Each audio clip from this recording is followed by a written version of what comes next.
Welcome to the 11th part in the Godot Tower Defense series. In this tutorial, we'll have a look at how we can add an info bar on the top of the HUD that tells the player how much money they've left and how much HP before they lose the game. Let's get started. We'll start this tutorial off by creating the info bar in our UI. We open up the game scene, and under our UI canvas layer HUD, we'll add a new child node. This child node is going to be of the type color rectangle. This color rectangle is going to help us give a background color to our info bar so that all the elements that we add to it are very well distinguishable and readable.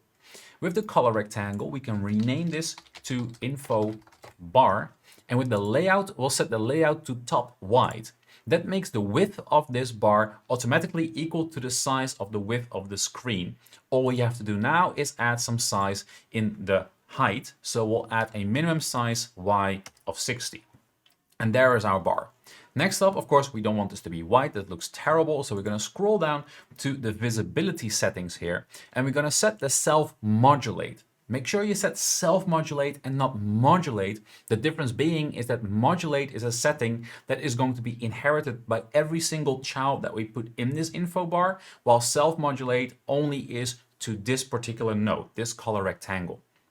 So we'll click into self-modulate, we'll set it to black, and with our alpha channel to 120, we get this nice transparency to which we can add labels. And if those labels have a white text, then with this transparency, this black transparency, we're going to have a very well readable text. With the info bar, talking about text, we'll add our first element, and that is going to be a label for our dollar symbol. I'm going to make use of a simple dollar symbol for the currency.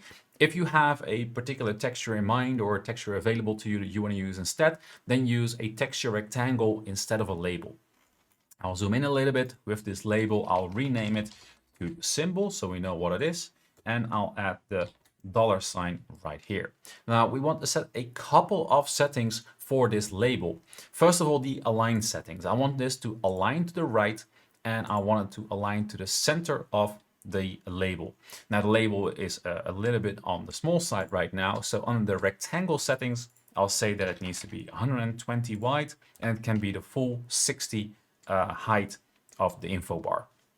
Now, of course, this is way too small, so we can set a custom font. And of course, we already have a custom font saved from when we made the main menu. So we're going to be loading that custom font up. We'll select load. We'll go to our resources, our fonts, and we'll load our font size 40 outline 1 font in here. Now it might be that you want to change the size of this a little bit. Maybe size 50 is going to look a little bit better. What you do not want to do is change this size setting now, because that will change the size setting of this saved resource, and therefore it will also change the size of this font in the main menu buttons, and that's of course undesirable. So when you want to make changes once you have loaded one of these dynamic fonts up, first thing you want to do is go to font settings and make it unique. Once you've made it unique, you can go into settings, you can pump this up to maybe a font size 50, and now we can save this in case we want to use this again. We'll use the same name, but of course this time we make our font code to 50, so we know that that size is 50 big. Now with that said, we can also set the shade. We've done that on the menu buttons as well. I believe to a 180 transparency, but if you want to be 100% sure, you might want to have to look that up. So here we go. Now we have our label for our currency. All we got to do is add a currency. For our money label, we're going to be selecting symbol, and if Control D for duplicate, we'll simply duplicate that label so that all the settings are retained into a second label so that we can work from there. Now I've seen that I've forgot something, because now we got two labels stacked on top of each other, and of course we want these to be horizontally ordered. For that, we're going to right click info bar, add a child node, and of course we'll add an HBox container like we've done so often in this tutorial series already. We'll rename this to H, and with layout full rectangle, we'll set the size of this HBar container to be equal to the info bar size. We're going to select both symbol and symbol 2. We'll drag them into the HBar, and we'll rename symbol 2 into money. And that is of course going to display the number, the amount of money that we have. Now we probably don't want this to be as big as this dollar symbol is. So I'm going to go down to the custom fonts. I'm going to make it unique. And once it is unique, I'm going to go in settings and I'll set the size to 30. And I'll save this as well in case we want to use this again in the future. Now, good thing is because we duplicated, things like custom color are already set, so we don't have to do that anymore. As a test, we can, for example, add 5 numbers. That's probably going to be the maximum that's ever going to be in there. And I think we can use this a little bit less size. Yeah, that's going to be a little bit better. That way, once we only have, I say 5, but I actually typed 4. That is still looking pretty good. Maybe we'll make it 110. So it's just a little bit more padding there. And maybe the default value we'll put at 100. So that looks fine. This looks good. Time to add an HP bar. Now, of course, you already know how to make an HP bar from the tank, so we're gonna go through this a little bit quicker. We'll add a new child node. That will be a texture progress bar. We'll first set the size so we can actually see what we're doing. I'm gonna go for 400 in width, 30 in height. Now, right now, the HP bar takes the full 60 height because of the HBox container settings. So in the size flags, vertical, I'm gonna tell it to shrink to the center. With that said, I'll add a value of 50 so I can see the textures that we'll be adding and the color that we're going to be adding. I'll turn 9-patch stretch on so that our HP bar icon that we still have in our assets UI is going to be stretching to the full 400 by 30, and we'll drag that HP bar texture both to under and to progress. And then we'll set the tint under to a gray, so something like 55, 55, 55, and the progress texture will set to a nice bright green. Now I'll set the default value of the HP container to 100, so that's the HP bar value that we start out with. Now that looks pretty good. Now I want to know what this HP bar is for, so we'll probably have to add a little icon.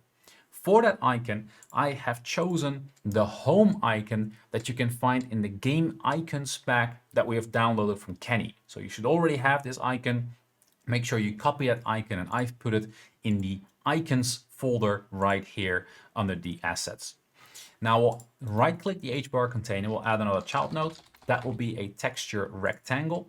That texture rectangle I'm gonna drag to in front of the HP bar. We'll turn expand on and we'll set the rectangle probably to 60 by 60 because I believe this texture has a little bit of padding by itself. With that done, we'll drag the home texture to the texture field, and there you go. That looks pretty good. There's enough padding to make sure that it stays within the bar. Now, of course, we want to make sure that the HP bar is on the right-hand side and the money is on the left-hand side. So with the texture rectangle selected, I'm going to go down to size flags, and I'm going to tell this to horizontally shrink to the end, but instead of fill, I'm going to tell it to expand as much as possible. That is going to make sure that this texture goes as far to the end as possible, and it will automatically push the HP bar with it. But now the HP bar is right to the very end of the screen. That's not going to look nice either. So we'll add a final node here to the HP bar. That's just going to be a pure plain control node. I'm not even going to rename it. I'm going to set this rectangle probably to be the minimum size X of 70. That way we get a little bit of padding. And now we got the same amount of padding about on the left and the right hand side. And now we have a clear distinction between, well, left hand money, right hand your base HP. Now, of course, we have to rename all of these a little bit. So we'll call this icon, and I'm going to call this HP. All right, now I'll add one more node, and I'll add that under HP. I'll add another child node, and I'll add a tween. This tween is going to be a helper node that we're going to be calling in the code. And we're going to use this tween to make the HP of this HP bar go down smoothly instead of choppy. I have not chosen to add tweens to all the tanks because all the tanks' HP bars are really small anyway. So they're not that obvious when they're so choppy. Plus there's so many tanks, we don't want all these smooth things and bells and whistles to go about when there's 300 of these on the map, in case you have 300. However, this HP bar of the player itself, of the base, when of course it's going to be attacked by the enemies, this one is 400 wide. So that choppiness is going to be very obvious, and therefore we want to smooth that down a little bit. That's where that tween node is for. Once we get to the code, I'll show you how we're going to use it. For the remainder of this tutorial, we'll be focusing on health. how to deduct health when a tank reaches the end, and how to end the game when the player has no health left. The currency part we'll leave for another tutorial where we'll fully integrate with purchasing turrets and getting currency when we destroy tanks. So for health, we're going to start at the blue tank. So I'm going to find my blue tank script in our file manager. I'll click into that, and I've added two new elements at the top of the script here. First of all, I've created a custom signal that this tank will be able to emit. In this case, that's going to be base damage with a damage variable. I've also added the amount of damage that this tank will do to the base of the player. In this case, I've chosen 21 because the base health is going to be 100. So with just 5 tanks, I can demonstrate to you how this works. Of course, change this value if you want this tank to do less damage to the player's base. Now, of course, we need to emit this signal with this damage the moment that the tank has reached the end of the path. We do that in the physics process function where I'll add these 3 lines of code. You already know the offset parameter of the path follow 2D. This is the absolute value of how much pixels in the path has been traveled. This would be usable if we only had one map, but if you add multiple maps to the game with different path lengths, then that offset value is not going to be very handy anymore. The path follow 2D also comes with the parameter unit offset. The unit offset is going to be 0.0 at the start of the path and 1.0 at the end of the path. And of course, that is going to be super handy for us because now we can check if the unit offset is 1, means tank is at the end of the path, then we'll emit the signal base damage, where we'll pass along the base damage 21 here. So this damage becomes 21.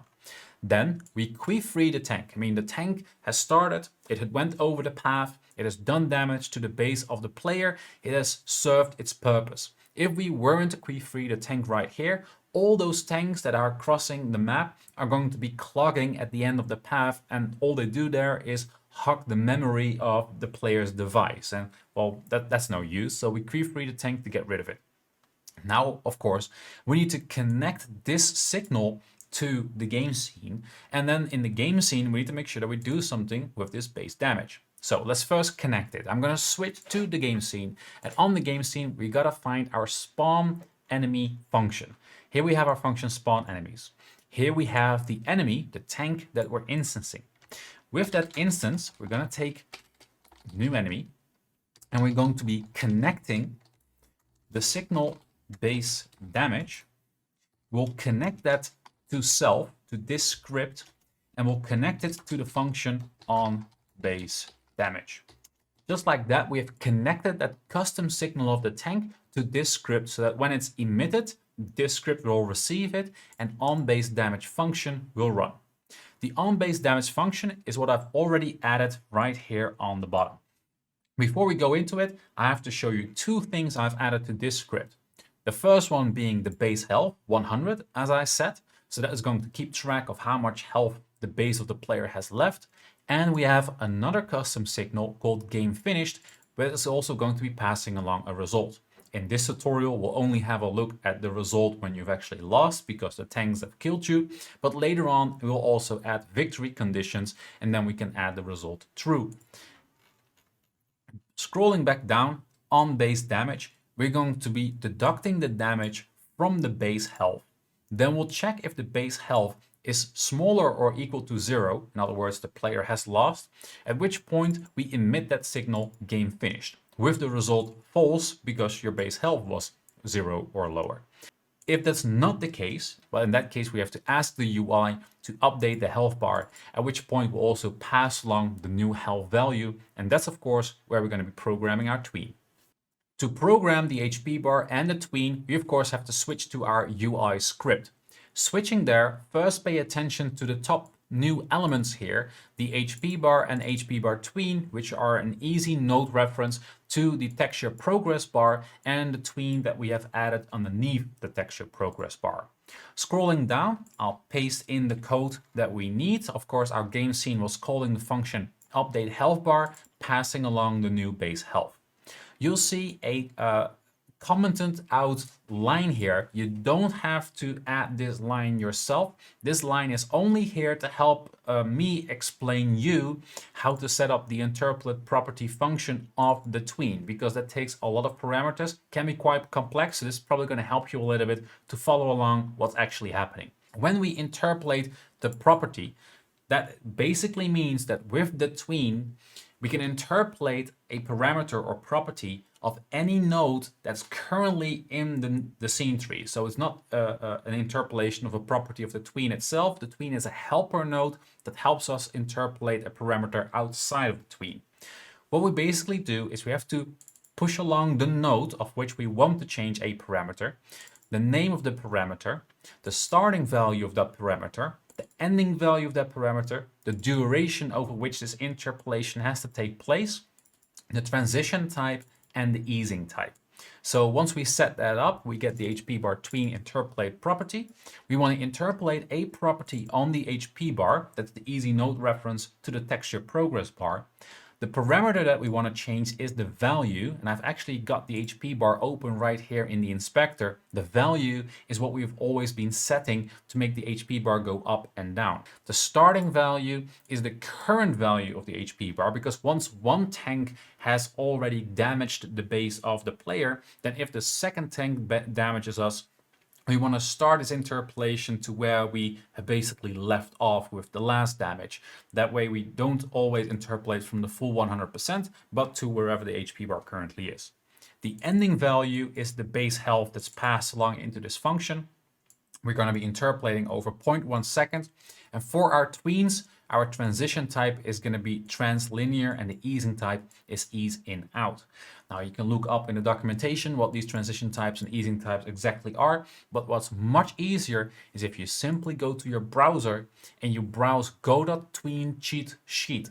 You're going to get this image, which is a great image to bookmark in your Godot resources. Here you can see for every type of transition, for each easing type, ease in, ease out, or ease out in, you can see the effect, whether something starts slow and then speeds up, or starts out very speedy and ends slow, whether it has a wave pattern or sometimes even a bounce pattern like you see here. So right now for us, we just went with linear, and then for linear, you can see right here, that's just, you know, no interesting effect to it, and it doesn't really matter which ease function or which ease type you use at that point, because linear is always linear. But that's a great resource to have. Bookmark it in your bookmarks for Godot. It's always nice to have that available to you. So that is what the transition type and easing type do. Now, once we have set up the tween, we still have to start it manually. And what's also important to know is that as we tween towards the new value base health, the actual value is set at the same time. So we don't have to set that value anymore in the texture progress bar. The tween interpolates, nicely smooths, but also sets the properties. That's an important element there. Now I want to add some extra juice to this HP bar. So we're going to change the color depending on how much HP we have left. If the base health is more than 60, we want to keep the HP bar nice and green. And just to make sure, when you go into your HP bar, click into it, make sure you copy this color code and paste it in here so that the HP bar is not going to switch color the moment that you have your first damage taken by the player. So now the HP bar is always going to be nice and green when we're more than 60. If the health has dropped below 60% but is still above 25%, we're going to put in a nice orange, and otherwise the HP bar is going to be red. Now with that saved, we can start doing some final touches, because on the game scene, we still have a signal that's being emitted, game finished. Now we have programmed that, but we have not connected that yet. So let's do some final touches, and then we can do a demonstration. To connect our game finish signal up, we have to switch to the scene handler. On the scene handler script, when we pressing new game, we're keyfreeing the menu and we're loading our game scene as an instance and adding that as a child. And very similar to what we've done with the tank, we simply have to connect the signal from here. So we're going to take the game scene. We are going to be connecting the signal game finished. We'll connect it to this script itself, and we'll connect it to the function unload game. Now, of course, that means that we need to have a function called unload game. Let's add that as well. So we're, of course, going to receive that result that the game scene is passing along. We're going to get the node game scene and we're going to keyfree that. Then we're going to get an instance of main menu and we'll add that as a child node. So we're back into the main menu. However, there's one catch here. When we load the main menu initially, when we start the game up, we're connecting the buttons under the ready function. But as we are loading this menu in here, these two lines of code are no longer running because these only run once when the game starts. So we're going to create a new function called load main menu. We'll create that right on the top here. And we're going to pass these two lines of code in here. And we'll also run this load main menu as the game starts. So now these two lines of code are still running as we start a game, but they're also running when we are coming back into the menu so that both of those buttons remain functional.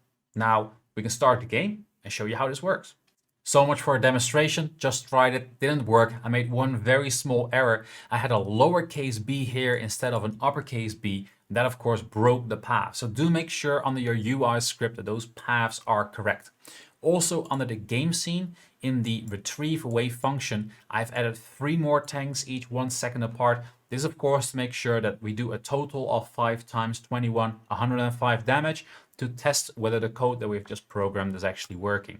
Now I'll play the game, we'll press new game, we'll play, we'll speed this up a little bit so these tanks make it to the end of the map. I'm not going to place any turrets because of course we want to check whether we're actually dying or not. And you'll see that we have smooth transitions with this tween in the HP bar. And as that last tank reaches the end of the path, we're back in the main menu as we lost. Now in a future tutorial, we may add sort of like a victory or defeat UI panel in the middle there, maybe reward some points or give you a score. But for now, we're back in the main menu. We can hit new game again and we would be able to play the game again if we wanted to. So there you go. Now you have a full game loop that starts and ends. Of course, right now it only ends when you actually lost. In a future tutorial, we'll also add the winning conditions so that the game transitions to the main menu or a victory screen as you have killed all the tanks. All right, that was it for today, guys. I hope you enjoyed this tutorial. If you did, smash that like button, hit subscribe. Don't forget that bell icon to make sure you don't miss out on the next tutorial. In the next tutorial, as promised in the previous tutorial, we'll work on the missile turret animations to make sure that we can see some missiles flying over the map. There were some people in the comments that mentioned, well, the missile turret is broken now. Yes, of course it's broken. It doesn't have an animation and the code currently expects there to be an animation. So we'll fix that in the next tutorial. And then in the tutorial after that, we're going to be focusing on that currency so that we can actually, that we need currency when we build a turret, that we get currency when we kill enemies. So that's going to be coming up in the next 2 tutorials. Hope you're as excited as I am. Until then, keep on gaming, keep on coding. See you later, guys.